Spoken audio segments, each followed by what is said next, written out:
Whether you agree or disagree, or it just simply goes over your head, you can still quote me, because that's what I said. Hey everybody, how y'all doing today? This is That's What I Said, Say It Saturday. I'll only do on Saturdays, I'll only do topics that, any topic that I want to talk about. It's not going to be no particular subject. Other videos I do will have a particular subject matter, but Say It Saturday is basically anything I want to talk about. So that's what this one is. But before I begin, if you did not hear it from these two lips, then you've been lied to and you've been tricked. Because before you can repeat it or even start to debate it, you just better make sure that you heard me say it. All right, y'all? There's a lot going on in the world right about now. So many different things to talk about, so many different situations that are popping up.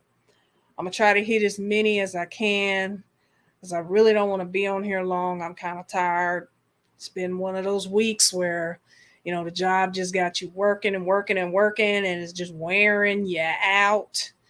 So I've reached my limit of strength, and I'm really beginning to wind down. So, with that being said, the first thing I want to talk about is this situation that happened with Justice Kavanaugh. A lot of y'all probably know by now. For those who don't know, some 26-year-old dude, don't ask me what his name is because I can't remember. I heard it, but the name didn't stick in my brain. It just didn't stick there. But he was from California. And apparently he wanted his life to have purpose.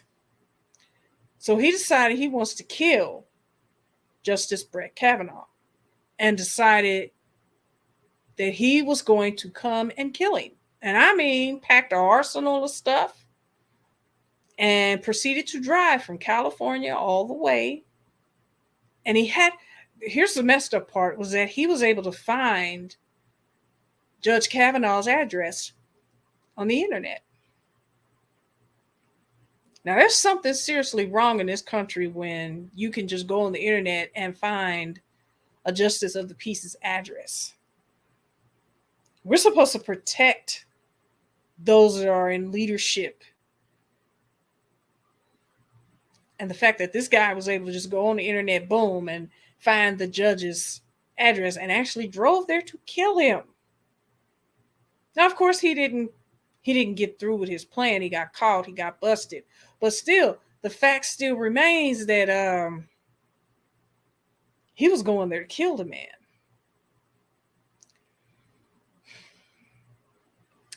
Now, I could go several ways on how I approach the situation with this. I could go this is horrible. He tried to kill a justice, a public official, someone of high level position here. I could go that route. I could also go with,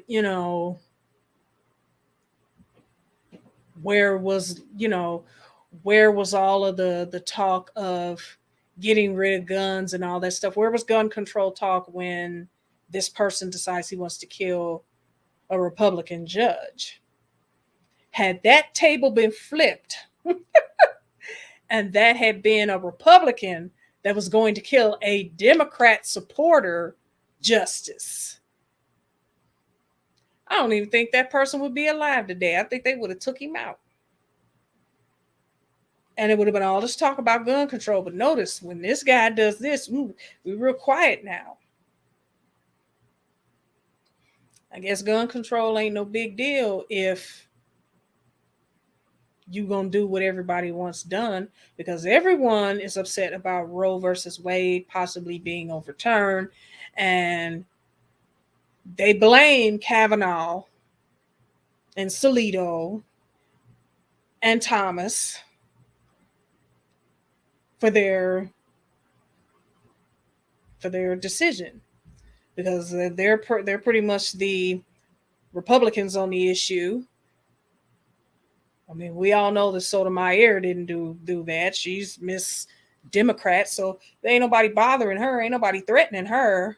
But here this judge gets threatened, and you don't really hear of how that's going to be dealt with. You don't really hear anything about, are they going to do anything about that? Are they just going to let this slide? We all know if the tables was flipped, it wouldn't even be a question. I'm just saying. Things that make you go, okay.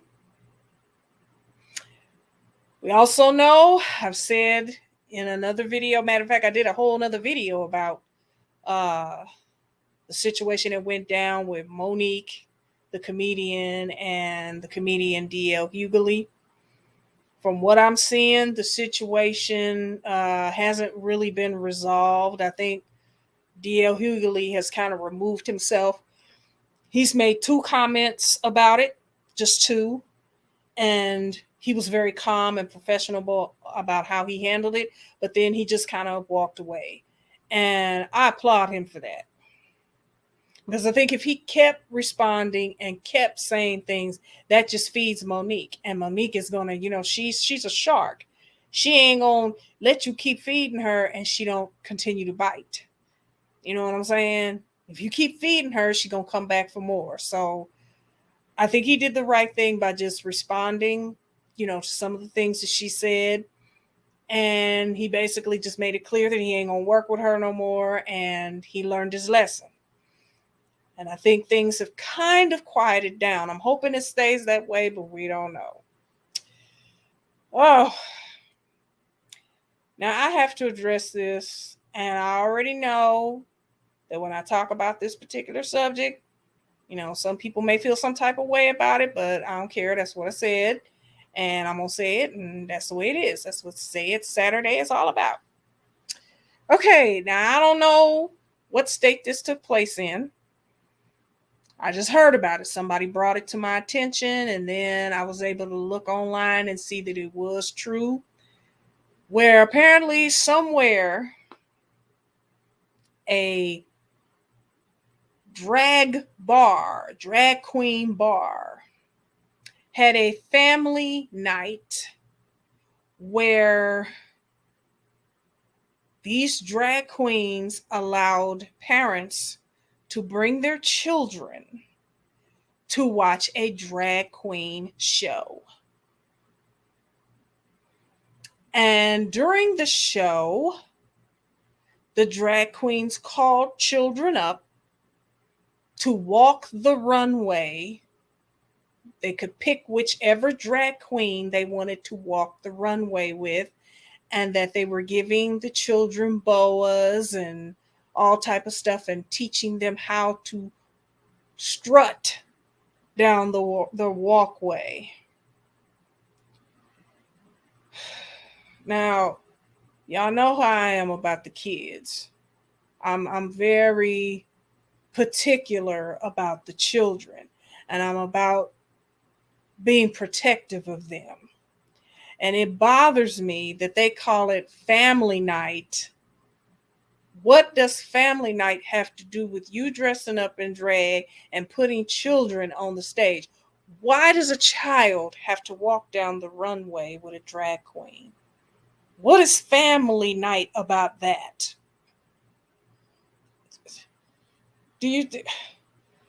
I couldn't believe that some parents actually took their kids to something like that. But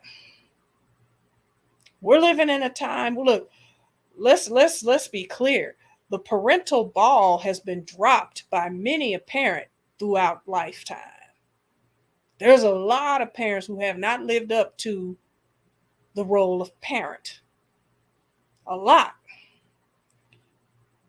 But even some of the worst parents, I think, would not take their child to something like that.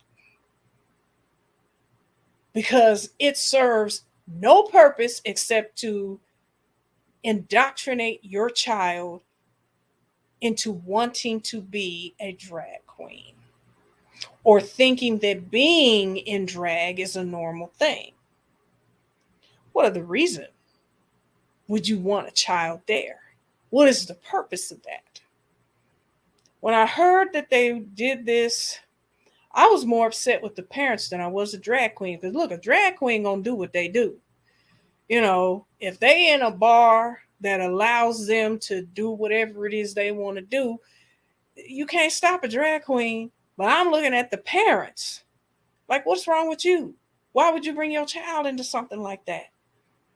Isn't there enough in this world that your child is exposed to that could mess them up? Why would you expose them to drag queens? That's just another thing that'll have their mind going, what is that? What is that? Why is he dressed like that? Who wants to answer all them questions? I wouldn't want to. And kids have questions when they see something that they don't see every day. And maybe that's what the whole purpose of this is about, is to get it so normal that they're used to seeing that every day. So that a child don't look at a drag queen and go, why are you dressed like that? You want to get a child so comfortable with it that they might try it on too. That's what I said.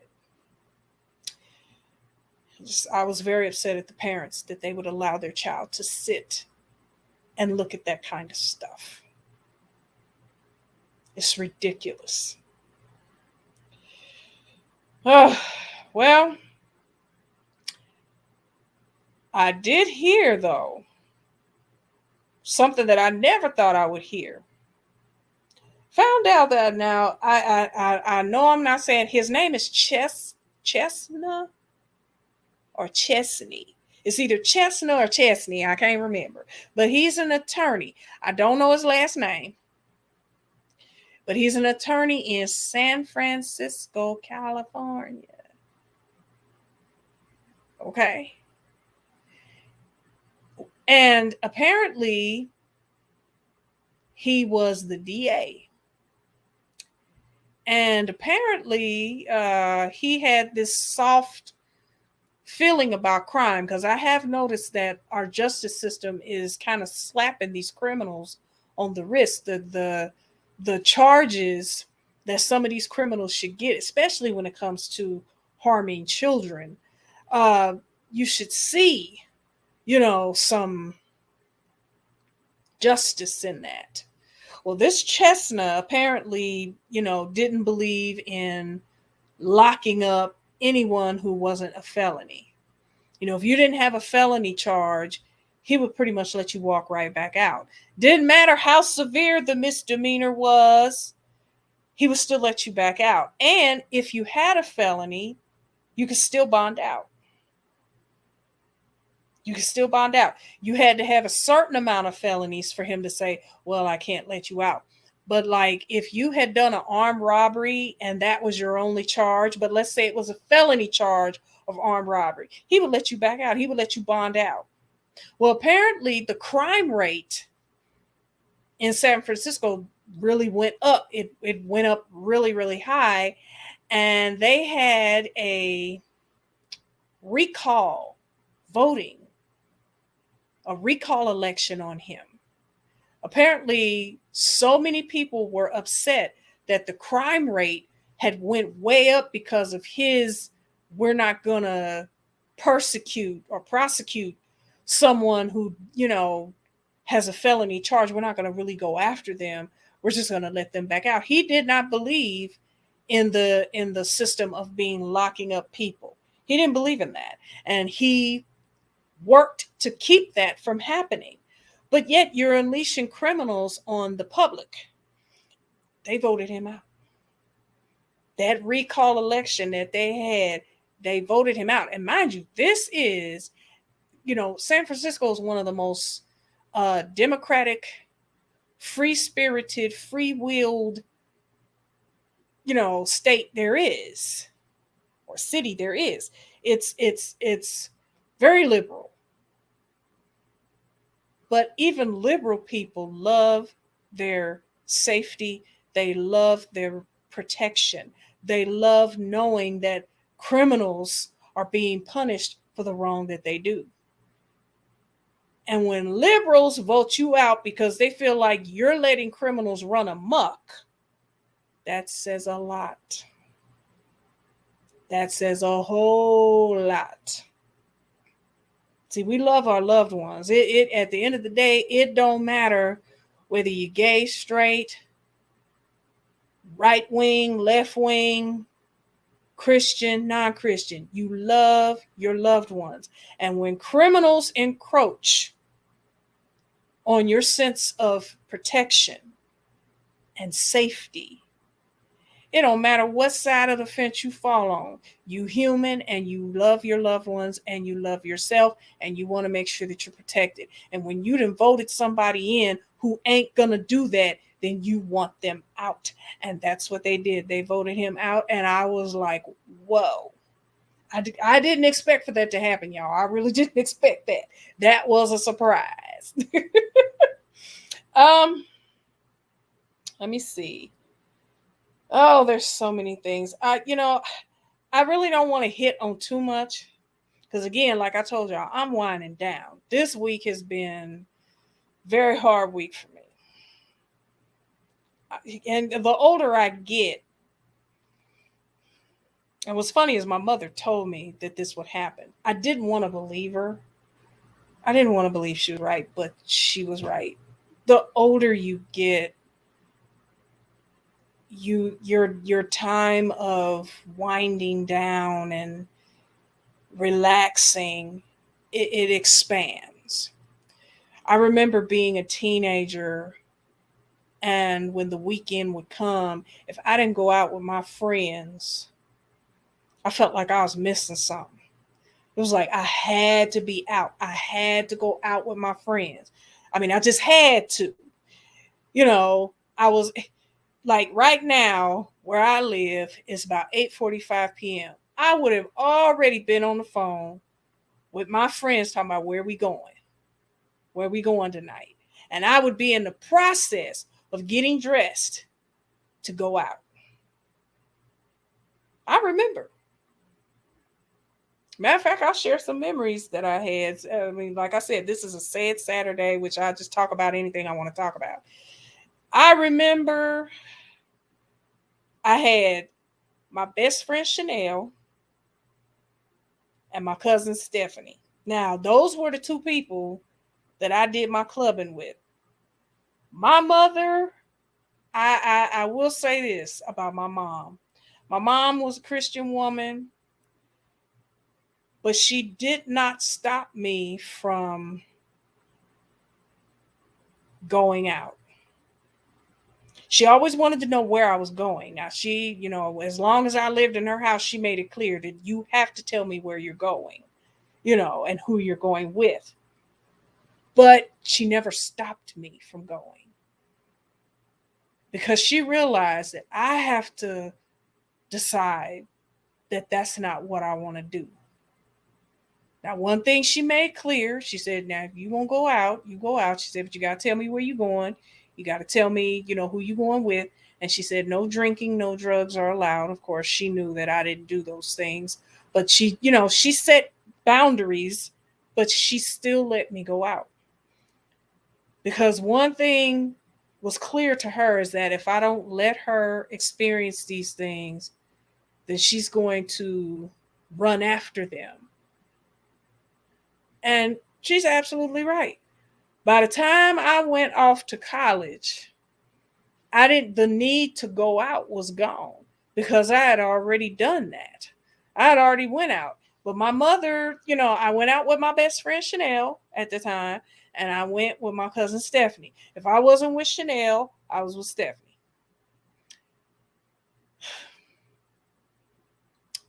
My cousin Stephanie, what I loved about her was that she took me places that I couldn't get into on my own. She was older than me, and she had clubbed and partied more than me. So she knew where the places were, and she would bring me with her. She also was an active member of Alpha Kappa Alpha sorority, so she used to take me to step shows and burning sand ceremonies. I mean, she would bring me to all that stuff. I saw stuff that I know had I not been with her, I never would have seen it. When I was still in high school, she would take me to frat parties and sorority parties, and she would just bring me with her. I had college dudes hitting on me, and I was still in high school. I remember, and I know my cousin Shelly, which is Stephanie's sister. I know she'll probably remember this. My mom trusted my cousin Stephanie so much, and Stephanie, she did look out for me. She always took care of me, and I know that's why my mom let me go with her. My cousin Stephanie went to Pittsburgh State University down in Pittsburgh, Kansas, and then she transferred from there to Langston University, and Langston is where she graduated from. But even when she was in Langston, she still had friends and sorors that were down on campus down there at Pittsburgh. And one time she had a soror that was graduating from Pittsburgh. And she asked my mom if she could take me with her down there. And she took me and her sister Shelly. We drove in her little car down to Pittsburgh, Kansas. And that was the first time, because I was 17. That was the first time that I ever traveled anywhere without my mama. Now, mind you, Pittsburgh, Kansas is what? I think probably 2 hours maybe from Kansas City, Kansas, which was where I was living at the time. I believe that's about 2 hours away. So that's that, and I understood my mom. She was like, it's far enough away for her to feel like she's away from me, but close enough to where if something happens, I can get to her. I know that's why my mother said, yeah, you can go ahead and she can go with you, because she knew that 2 hours away, if something tragic had happened, my mother could get to me, and that's as far as she would let somebody take me. So I remember being so excited because I was going to be staying, well, we thought we were staying in the dorm. At least I thought. When we got there, my cousin Stephanie's friend who was graduating was living with her boyfriend in an apartment off campus. And we all stayed in the apartment on campus. So that was the first time that I had slept in somebody's house that had a man in it that wasn't related to me. And I hate to say this, but the boyfriend was he looked good too. I was like, oh my God. So it was kind of hard to, be walking around in your jammies and stuff. And you got this good looking man, but he wasn't looking at us. He was all into, my cousin's friend, but I attended a college graduation, because we went to her graduation. I had never been to a college graduation except my mother's. My mother's was the only college graduation that I had attended, but I was real young at the time. And so I didn't really understand a lot of what was happening. But that one was the first college graduation that I attended on a college campus, that had a whole bunch of students. My mother went to a community college, when she graduated. So there was a huge difference in the graduation size. But I remember while we were down there, the night before the graduation, my cousin Stephanie took us to a club. And I danced with a white man for the very first time. And he asked me to dance. And I remember not wanting to dance with him because he was white. I remember thinking that white boys couldn't dance. I remember that. He was a cute white guy too. He was really good looking, and he asked me to dance, but I remember being hesitant because I was thinking white boys can't dance. He put a button on my mouth because he seriously could dance. I mean, he was starting to show me up. I had to step up my game while I was out there with him, because I was like, oh, okay. I'm like, all right, okay. This white boy is doing it. He could dance. I had never danced with a white boy before. That was my first time dancing with a white guy.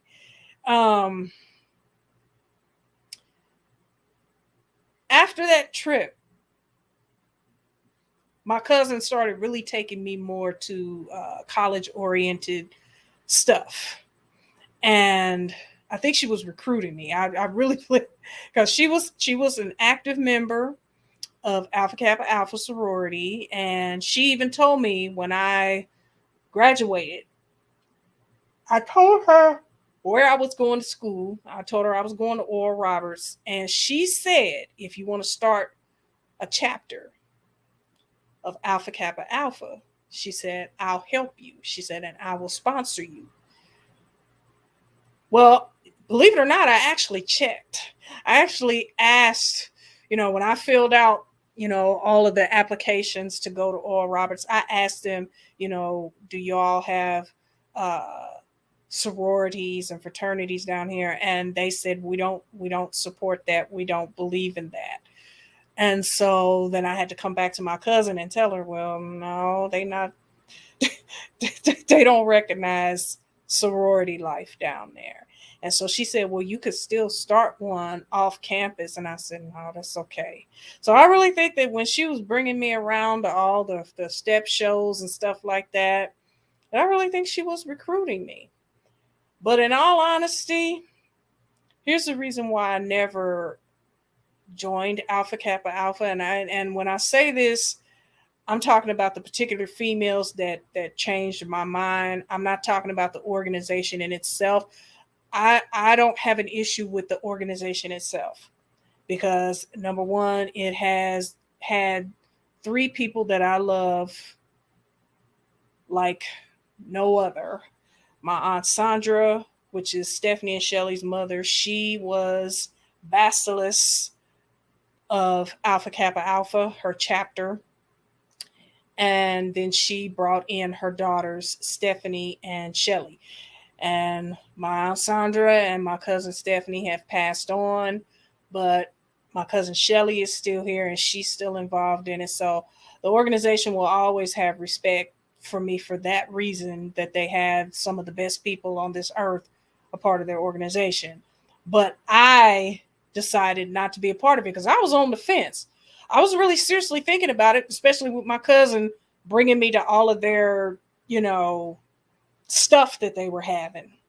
I was seriously thinking about it. But then my cousin brings me to this sorority picnic. And I was really happy to go. I really was. They had a huge cake. They had a big old shelter house. They had a huge cake that had the coat of arms on there, the Alpha Kappa Alpha and A Phi A, because, that's their brotherhood, A Phi A. They had the coat of arms on the cake. They had food and everything, and they was doing music and stuff. And I remember I was just looking around at everybody and just having a ball. And then I seen this girl that had a windbreaker, and it was an Alpha Kappa Alpha windbreaker, and it was white, and it had, the coat of arms on one side, and then it had the leaf over here, and it had the AKA on it. It was real cute. And I was into stuff like that. I liked windbreakers. I really did. And so when I seen her with it, see, my cousin didn't tell me that you can't get that unless you're part of the organization. She never mentioned that to me. So I went up to that girl and said, "Ooh, that jacket is cute." I said, "Where'd you get that?" And she kind of gave me this look like I was supposed to know that you don't just get the jacket, you got to earn the jacket. See, if you're not, and I guess I must have looked old for my age, maybe, or that I looked like I belonged there, because the look she gave me was like, how are you asking me this question? If you at this picnic, you got to know that. And so I just said, "Where'd you get it? I would love to get one." And she said, "You can't." And I mean, this is exactly what she did. She starts rolling her neck like this. "You can't just get this jacket. You got to earn this jacket. You got to be a part of the organization." And so I'm standing there going, okay, all right. And I basically kind of said something to the effect of, "Well, you ain't got to yell about it. You ain't got to get upset. I just asked you a question." She said, "No, you don't just come up here and ask me something like." Now, I don't know about y'all. I grew up hood, and there's only so much flippity flap that a person in the hood gonna take before they say, okay, you know what? We need to deal with this. We need to confront this because you ain't gonna keep talking to me like that. And that's kind of the attitude that I took. I said, look, I said, I asked you a question. I said, if it was something that was strictly for your organization, all you had to do was say, you have to be a part of the organization to get this. I said, you didn't have to raise your voice and go to rolling your neck and talking smack. And I ain't talking that smack. I don't know who you think you're talking to. I said, hey, you know what? I said, don't get it twisted. Don't come at me with this. I said, don't come at me with this attitude. And so my cousin saw that the two of us was getting into it. And she comes over, what's going on? What's going on? And she turns to my cousin and said, you better check her. You better check her right now. She coming over here asking about blood, asking about this. This is blood. And so my cousin Stephanie said, she is 17. She is still in high school. She didn't know. And so then the girl said, well, how you just going to bring her up in here and not tell her the rules?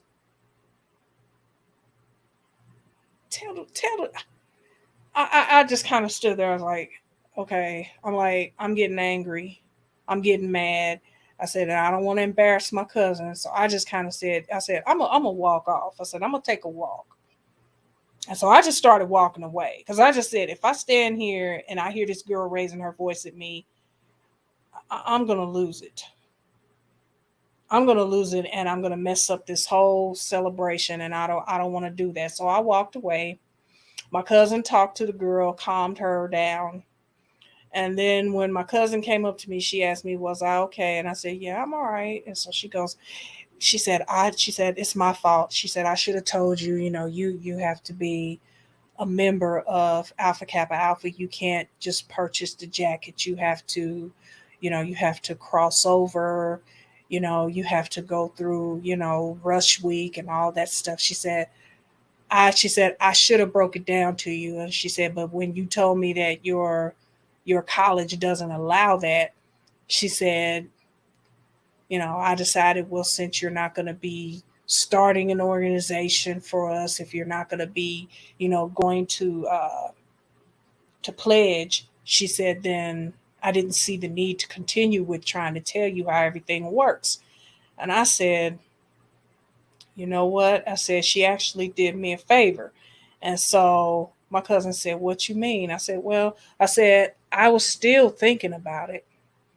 I said, even though Oral Roberts was not, a part of it, I was actually thinking about whether I wanted to try to start a chapter or something. I said, I was thinking about it.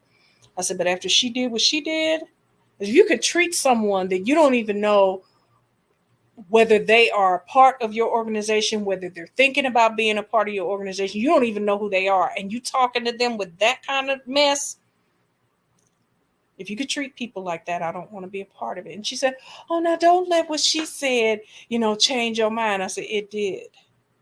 It changed my mind. I don't want nothing to do with Alpha Kappa Alpha. Forget it.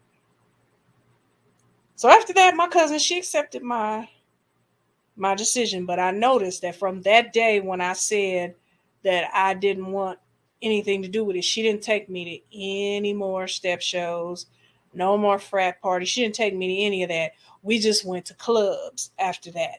And so that kind of let me know that all of that was to recruit me, to try to see if I wanted to be a part of the organization. I don't think I would have been a good part of that organization. Any group of people that would alienate someone like that girl did me. I mean, she made me feel like I committed a cardinal sin to ask about a jacket, when all she had to do was say, oh no, sweetie, you got to pledge. You got to be a part of the group. You have to pledge to get this jacket. You can't just walk in and purchase it. All she had to do was just say that. But getting all loud and acting all uppity with me, oh no. No, no, no. We homie don't play that. You don't bring that attitude to me. Ooh, child. I was willing to go swinging with a college student. I really was. I was ready to go there because I'm like, you're not gonna keep talking to me like that. I don't know who you think this is. I don't know. I'm like, I don't know who you think I am, but don't let my age fool you. We can go to Knuckle Junction if that's the point you want to take it to. I have no problem. I ain't got no earrings on. I ain't got to remove none. We can just go. But I just told my cousin, I'm like, no, anybody that would treat somebody like that, I don't want no parts of it. So I have no issue with the organization itself, but that particular female, she can go jump off a cliff straight up. I don't know whatever happened to her. Don't really care to know what happened to her. Anybody that could treat somebody like that, I don't want nothing to do with it. But my cousin and I, Stephanie, we started going to clubs. And there were two clubs that she took me to that I remember. One club was called Patches. I didn't really care for Patches. I don't know. It was supposed to be a club for 18 and over, but I didn't like it. I don't know. It was the vibe, I guess. I guess the vibe for me was the older crowd, the laid back older crowd. This crowd kind of was still bubblegummy and uh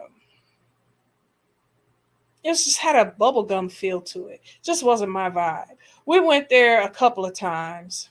And I guess my cousin Stephanie was hoping that it would improve because she had the same issue with it too. She was like, it just seems so childish. And that's the way it did. Maybe the fact that it was just 18 and over, maybe, I don't know, maybe they were trying to cater to younger kids to try to get them to come in there. I don't know. But I did not like that club. But then there was another club called Harris House.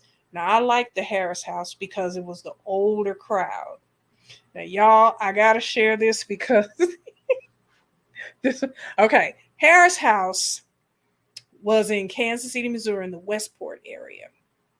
And my cousin Stephanie, she liked to hang in the Westport area a lot. I was not too fond of Westport because it was always crowded.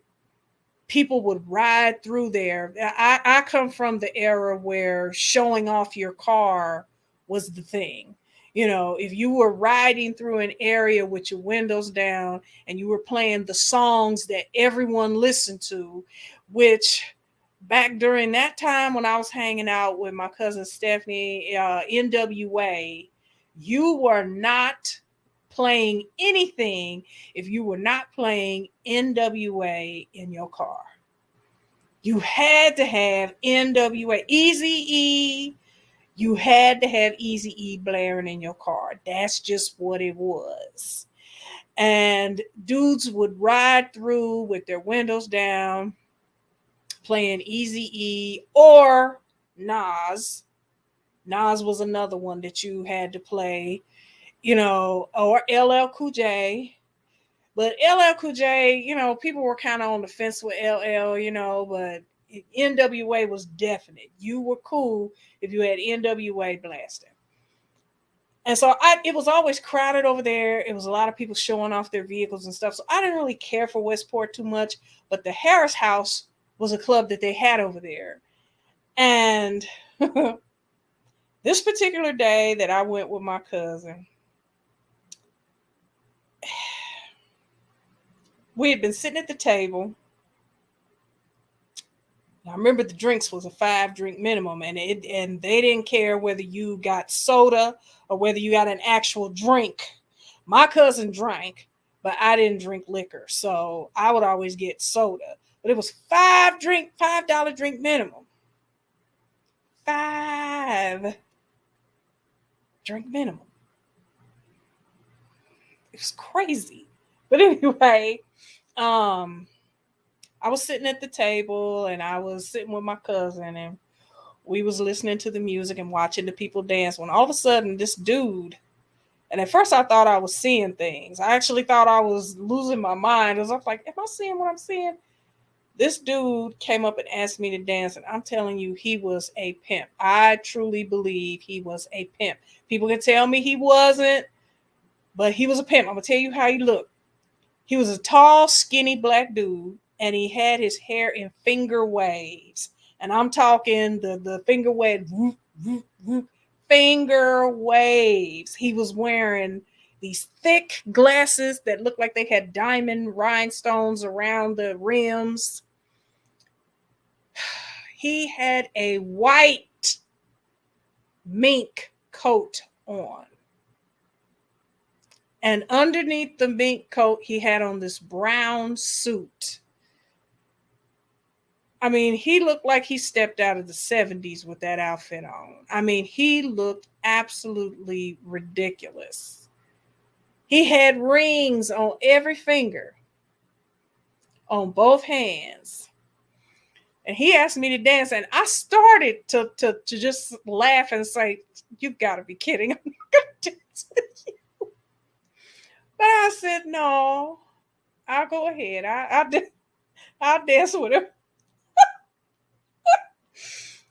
Because he was so tall, because he was a lot taller than me. When I tried to put my arms around his neck was just a little too high, and I didn't feel comfortable putting my arms around his neck, so I put my arms around his waist. And he put his arms around my neck. My face was buried in his mink coat. He didn't even take the coat off while we danced. He wouldn't even take it off. He left it on. And so my face was buried in this fur. And I know it was real. I knew it wasn't fake, because I mean, that was some soft fur. And I have to admit, the cologne he was wearing, it smelled really good, but he couldn't dance worth a lick. I mean, we were supposed to be two-stepping, and I'm not a very good two-stepper, but the two-stepping wasn't working, so we just kind of slow dance, just kind of moved back and forth. But I was buried. My face, I could barely breathe because my face was buried in that coat. When he talked to me, that's what kind of, I wanted to laugh at him, because when he opened his mouth, his teeth, he had a whole bunch of gold. And then in one tooth, he had like looked like a real diamond that was put in his tooth. And he started talking, and I saw that, and I was like, I can't do this. And so I told him I had to use the restroom. I was like, I got to go to the restroom. So he let me go, and I hid from him the rest of the night. He was looking for me. But the way, in the adult clubs, they kind of keep the lighting down. So I just kind of made sure that I stayed towards the back of the club at that point, because I was like, don't leave me. Don't be looking for me. You ain't going to find me. I hid from him because I was like, But I believe he was a pimp. You don't come to no club looking like that. At least you not. I don't think any normal guy would come to a club dressed like that. And he was the only one in there dressed like that. So I think he was a pimp. I truly, truly do. And that was another reason why I hid from him, because I'm like, what are you doing in here? If you're a pimp, are you recruiting? Are you looking for someone to fill a slot for the stroll? I mean, what are you in here for? So I hid from that dude. But I liked that club because it had just a laid back vibe. Older people were more cool with it. They was laid back. Teeny bop clubs, it was almost like they were competing, always trying to prove something. Fights would break out in teeny bop clubs. I mean, you was always hearing about the police being called, a fight would break out and stuff like that. So I enjoyed being around the older people. But I was always getting hit on by older dudes, and for the life of me, I didn't understand that. I'm like, why are you looking at me? Because at that time when I was hanging out with my cousin, I was like 21, 22 years old. I was real young, and I didn't understand it. Because me and my cousin, we hung out. I mean, like I said, she started taking me to clubs with her when I was 17. We finally stopped going clubbing when I turned about 23. because I started looking at all the money I was spending. See, that was one of the first things that I started looking at. I'm like, I'm spending all this money every weekend. Oh no, this ain't gonna work. I can't keep spending this kind of money. And then I really started taking my relationship with the Lord seriously. And so I started saying to myself, maybe I need to leave this life alone. And I just came to my cousin one day and just said, I can't do this no more. I want God to be proud of me. And I don't think God is proud of me going to these clubs every night. So, well, guys, I'm going to kind of end it here. I just had to share with you some memories of when I was younger. I will do that more, but this, like I said, this is a Say It Saturday where I just basically just ramble off on things I want to ramble off on. But I thank y'all for tuning in. I will be trying to put up some more videos. Between work and stuff, I'm just trying to find time to do it. So I thank y'all for hanging out with me. And be safe out there. This world is crazy. Be safe out there and check on your loved ones. And never delay in letting your loved ones know that you love them. Don't let those moments pass by because you never know when you'll get them again. All right, y'all. Thank y'all for tuning in. And until the next episode. If you like my vibe, be sure to like, share, and subscribe. Till the next time, see ya.